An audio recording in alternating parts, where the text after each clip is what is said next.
Daniel Martinez had always prided himself on his ability to crack jokes in the worst situations.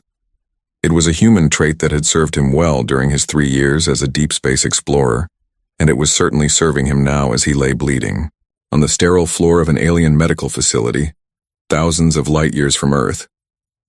"Well, this is just perfect," he muttered, watching his crimson blood pool beneath him. The Zephyrian pirates who'd attacked his ship had left him for dead, but somehow he'd managed to crawl into an escape pod and drift until this station's tractor beam caught him. The doors hissed open, and Daniel's breath caught in his throat. The creature that entered was unlike anything in the xenobiology textbooks. She stood nearly 7 feet tall, her skin a luminescent blue-silver that seemed to shift like liquid mercury. 4 arms moved with fluid grace, and her large, opalescent eyes held an intelligence that made Daniel's spine tingle. Most striking were the intricate patterns that glowed softly along her neck and shoulders, markings he'd never seen on any known species. "Human," she said, her voice like wind chimes in a gentle breeze. "You are severely injured."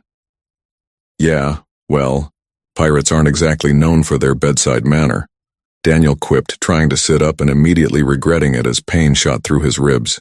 The alien, he assumed she was female based on her voice and graceful movements, knelt beside him with surprising gentleness. Her 4 hands began working efficiently, producing medical instruments that looked more like works of art than surgical tools. "I am Liana," she said as she worked, "Chief Medical Officer of Station Kepler 442. Daniel, professional human disaster magnet." Something that might have been amusement flickered across her exotic features.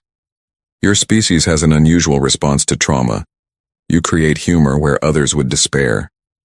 It's either laugh or cry, and crying makes my mascara run," Daniel said, then winced as she cleaned a particularly deep gash on his arm.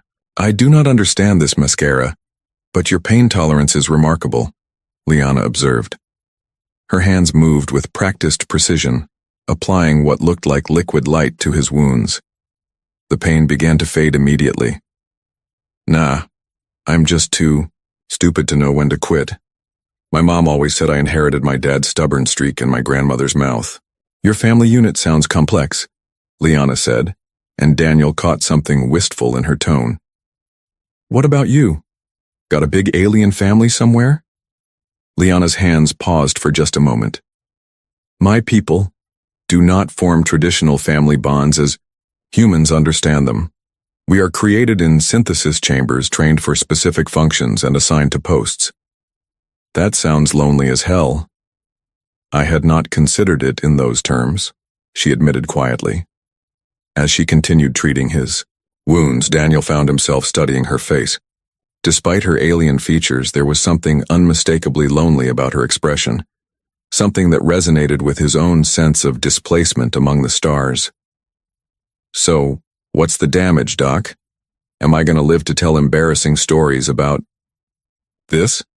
"Your injuries are severe but not fatal.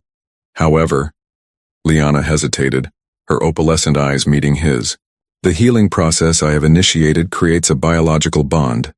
Your cellular structure will be permanently altered, synchronized with mine." Daniel blinked. "Come again?"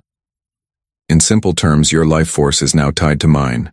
You cannot survive extended separation from my presence, and I cannot survive extended separation from yours."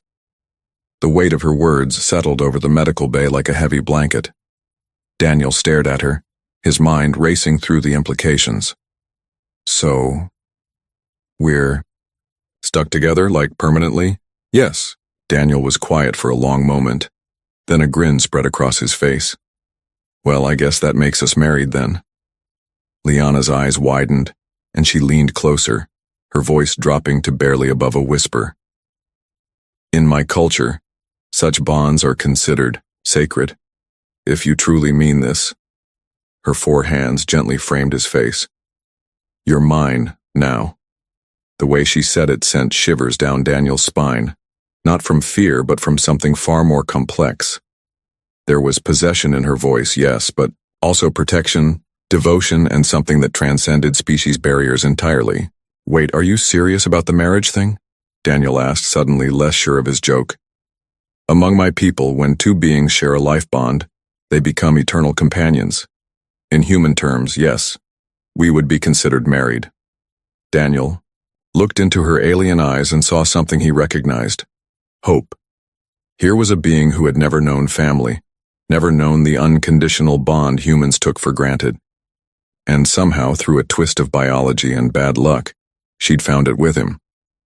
Well, Daniel said finally, I've had worse first dates. Liana's expression shifted into what he was learning to recognize as her version of a smile.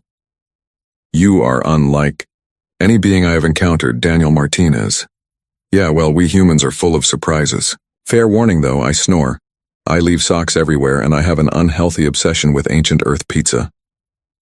I find these traits endearing, Liana said, and Daniel realized she meant it. As she finished healing his wounds, Daniel reflected on the cosmic joke of it all. He'd come to the stars looking for adventure and discovery. Instead, he'd found something infinitely more valuable, a connection that transcended species, language, and even biology itself.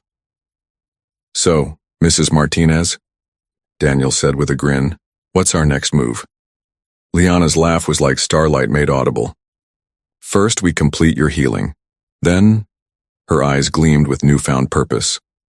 Then we show the galaxy what happens when human stubbornness meets Zephyrian determination. Now that, Daniel said, settling back as warmth spread through his newly bonded system, sounds like the beginning of a beautiful partnership.